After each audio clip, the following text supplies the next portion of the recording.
What's going on, guys? My name is Rionyxiel, Man, it's your boy Robino, dog. and today we're here to do a movie review for Bad Times at the El Royale. Now, this movie was a treat to watch, actually. I really enjoyed myself. Really? Yeah. It was very slow, but a lot of times it kept me on the edge of my seat. A lot of moments were suspenseful, the way they did cuts and revealing the background characters' motives and stories and all that stuff. How they kept splicing in things. You see an event happen, what happened to him? And they go backtrack to this happened. It shows them how this person led to this moment. And it was just very good overall. I enjoyed myself. I mean, it was okay. I wasn't like super excited about watching this movie. Even when I watched it, I kind of was like him, at the edge of my seat. It was I wouldn't say I enjoyed myself, but it kept my attention. It was not an action-packed movie. Yeah. I was sitting there, not necessarily thinking it was a movie either. You're sitting there watching, and this happened. A gasp, and this thing happened. All of a sudden, okay, now we turn it around. We give a different perspective, different point of view, and it was enjoyable in that aspect. It kept me on the edge of my seat a good portion of the time. There was a couple I enjoyed myself. exciting, surprising things I did like in the movie. Okay. I will say that.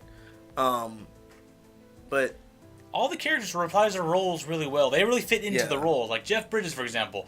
He was one of the main characters of the movie. Yeah. Well, they all were main characters technically, but he was in for the most part. He was one of the key players. He played Father Daniel Flynn or Doc O'Kelly. Yes. Dr. Flynn or Father Flynn to everyone else, but his background was Doc O'Kelly. Good lord. Right. And he was very surprising. His story out of everyone. I just love Jeff Bridges. I'm trying to think. Yeah, Jeff Bridges. Him playing Father Daniel. His story was very surprising to me. They all had background. They all had issues that brought up and helped define who their characters were. Yeah.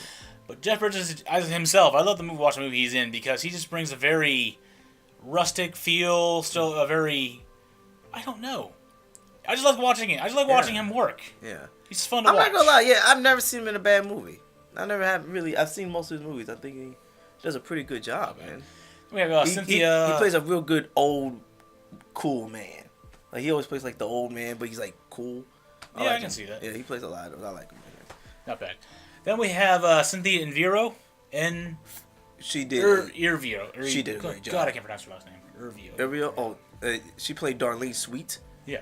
A singer from L.A. or California who is apparently wasted her time or didn't want to kowtow to people, the producers and all that stuff, so she's going out to Reno to be herself, to be her own singer and all that stuff. She was singing. She was singing everywhere. She did a great job. They used her singing a lot. Yes. Like, half the movie was comprised of her singing or her distracting singing or doing this singing or whatever else. It showed her singing. And a lot of times it almost got to the cringy levels, and then you realize, then you see the camera pan and you see something else going on. Yeah. And it was that's the reason why she sung. But she was a good singer. I mean, I really enjoy listening to her sing as well. She played her character really well. Distrustful. When things got hard, she turned into a badass. It was just good watching her as well. All the characters are really good. Yes. Dakota Johnson, who played Emily Summerspring, she was the main protagonist, or one of the main protagonists. She started everything, and she played her character really well. And one of the best ones on there was Chris Hemsworth, who played Billy Lee, who was apparently a cult leader who they were on the run with. Dakota Johnson's character, Emily Summerspring, was on the run from because he's crazy and just overall bad. Yeah. He knows how to control people's minds, kind of like really. No, kind of control them a little bit. He's very, very. He's one of those charismatic people. You listen to him, you want to die for him, do things for him, which is very dangerous for a lot of people. Like I said, he's a very cult leader feeling. Yeah, very free love, hippie-ish, but cult leader feeling. The whole movie is set in a 70s, I think it was 80s. I would say 60s. If I actually look at the overview of the movie, I'll probably tell. I would say 60, maybe late 60s, because. There wasn't. Apparently, there was still racism, but at the same time, there wasn't. A lot of racism. Uncomfortable as a racism. Well, not this one, because Darlene, they didn't really treat her like They didn't treat her like, oh, you can't be here. So it had to be like maybe 60, 70.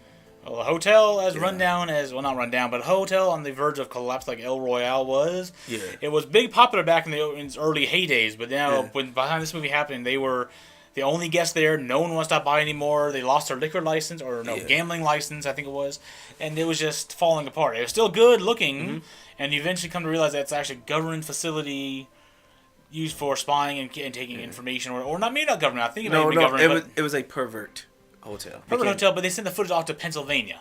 Right. No, they sent it off there because that was the guy who worked there. What's his name? Miles Miller. Miles Miller was the clerk. Was the clerk who worked there? He's also ex-military. Ex-military. But in the movie, he worked there and he had these. You know those mirrors where two-way mirrors. It's a two-way. Yeah, the two-way mirror, and pretty much they were. The hotel was recording everybody in their rooms, mostly for the sex. They're recording all. No, this was sex. It was recorded. I think it was for blackmail purposes, because he sent it off to Pennsylvania, which is Do you think it was blackmail? Pentagon, I think, is up there. No. Anyway. No, I could have sworn he said he sent it out there because they want to see. He sent them to management up to Pennsylvania. Yeah. That's the PO. That's in Pennsylvania somewhere. Oh, okay. And he's a ex-military hire doing a job like this, and he is giving off footage to certain people. He only recorded who they were recording. He was recording everyone. Yeah. He was wiretapping, spying, all that stuff. So, and plus the what character? John Hamm, who played Laramie Seymour Sullivan or Dwight Broadbeck, who was a vacuum salesman / undercover agent who was there trying to retrieve their surveillance equipment. Mm-hmm. And he found another set of surveillance equipment. So maybe it was a pervert hotel. It was also being used by the government, or it's just a enigma wrapped in a mystery crap, whatever the hell thing is. Pretty much everybody was at that hotel for different reasons. Yeah. It's a hotel. It's the type of seedy hotel you go to just to do bad things. So of course people go there and record it. Either perverts will record it, the government's will record it for blackmail.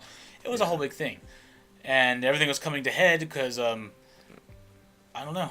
It was everyone had a reason to be there. Right. Everyone was there for a reason. Not everyone survived. A lot of people died. Yes. A lot of people.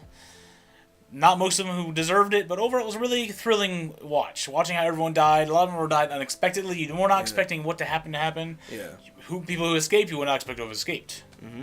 Listen, I just really enjoyed the movie. The way they played out, the way they actually had the cuts and the action. Yeah. It felt like a very old movie. I do like those type of movies where it shows everyone else's what's the word I'm looking for? Backgrounds, origins. Yeah, background, origins, stories. but also show their you're actually watching you're watching what they see through their eyes, pretty much in each scene. So like let's say they went to Darling Sweets, they'll go back to the scene, but you'll see it through her eyes and what she saw. I think so. I like that. That was really cool. That was one of my favorite things about that. Because at first I was like, what's going on? Why are they going back to the same scene? But then like, oh, they're going. Okay, so different perspectives, different angles. Different perspective. That's the word. Different perspective. That's what I really loved about this movie. There was a scene where Emily took a shotgun and shot a guy in front of the mirror. Right. Of course, the mirror caved in or collapsed because it got shot, and then she sees it totally on. She's like, "What the hell's going on?" Right. You weren't expecting that guy to die. You were not expecting him to find everything else, and then she went in there and she became a terrorist inside there. She was trying to kidnap everyone and stop everyone. Yeah. While this other dude was doing the cars. Yeah. This guy was here for this very reason, but they are all coinciding, and there's just too much to explain. Go check the movie yourself. Definitely go check out the movie. I think it was a good movie. I wasn't expecting to. I didn't know what. Again, this is another movie I wasn't expecting to really like. I had another low expectations, but at the end, I enjoyed it. Did you see the nude scene? The what? The nude scene. The nude scene. Hmm? There was two people who were completely naked in a background and it was slightly fuzzy. Oh well, dang! You paid. I see everything. Because when he was giving his what's his name? Chris Hemsworth, who was playing Billy Lee, was giving a speech on the camp about giant bonfire to his congregation, cult, whatever you want to call it. And deep in the background, way behind him while he's talking, you can see a naked man, naked woman. Not doing it, they're just standing there and watching, but still. So there is some very brief nudity. So watch out for that. If you're going to take your children, take your children. Usually I'm the one who sees all the nudity. I'm in shock. Why does that have to be you? I catch that. Anyway. And one of the best performances up there, other than, of course, Jeff Bridges and Chris Hemsworth, when his dancing was very cringy. I think he tried to show off his abs and his muscles way too much. Well, I mean, that was the point. I mean, he's Chris Hemsworth. I know it's the point. You know, all the ladies love Chris Hemsworth. He's a sex-crazed cult leader, so yeah, I think that's the point. But half the movie he's sending the shirt off or open. He has this whole scene where he's doing like a strip tease up to the table, and it was really awkward for me. Play some music. What are you doing? I'm like, yo, I can't do it. But Lewis Pullman, who played Miles Miller, He was the drug addicted, wanting to atone for his sins, nerdy, really young looking cashier slash custodian, whatever of the hotel. You thought nothing of him. Then you learn later that he's a military man, ex-military, killed hundreds of people. He was just a total badass. Yeah. He just turned his emotions off and just started going crazy. Man, he went amazing. in. Like, he literally just took the gun for people, kicked the gun up like this. Pow, ta, ta. Here, take this gun. And this is the guy who was cowering in fear a second ago, like, please don't kill me, please don't kill me. And what I loved about it was when he said, I killed 123 people, I'm thinking like, wait, in the hotel? The hotel, yeah. That's what I thought so too. when it went back to the war, I was like, oh, okay. So he's still dealing with that. It took a long time to get to his story, his background story, because we're going through everyone's story as they become relevant to the overall story as well. Yeah. So we saw Jeff Bridges, then we saw his story, then we started off with Darlene Sweet's story. She was the main good person in the story. She was there just to be there. Yeah. She was placing you forward. Everyone else there had negative reasons for being there. She was the only good person there, it felt like. Anyway, we don't ruin too much more of the movie. We already said way too much. We don't want to ruin it for everyone. Yeah. Go check it out in the theaters. It's an amazing movie. I really enjoyed myself watching it. I wouldn't say I enjoyed myself, but it was cool. It was cool. I wasn't like too. Just trying to get out of you again. I mean, I was satisfied. I wasn't like, woo, amazing. It was like, okay, cool. I wasn't going ooh either. I was like, wow, that's not bad. That's interesting. Cool. Well, yeah, that's true. Yeah, you. But I wasn't going. I wasn't squealing with excitement like you said. Some people were. Well, no, me. I mean, if I really like, I'm like, yo, this movie good. No, that's what I usually do. I'm like, yo, this is amazing. I didn't do that. Okay. I do that a lot. Alrighty then. Well, I miss all that. So thank y'all for watching this movie review. Go check out my channel, link in the description below if you're watching this on Robino's channel. But if you're watching this on my channel, go check out Robino's channel, link down in the description below. It's top 5 movies, trailer reactions, all the good stuff. And also check out Fear Bot Gaming. We do games on there. We do game trailer reactions, VRs, and anything gaming. VR stuff. A lot of fun. You know what I'm saying? Also, please like and subscribe and let us know how you feel about this movie. Definitely, because if you've seen this movie, I had a little discussion about it. There's a lot of things that I missed and haven't seen. Apparently, there's a lot of stuff I did see. Yeah.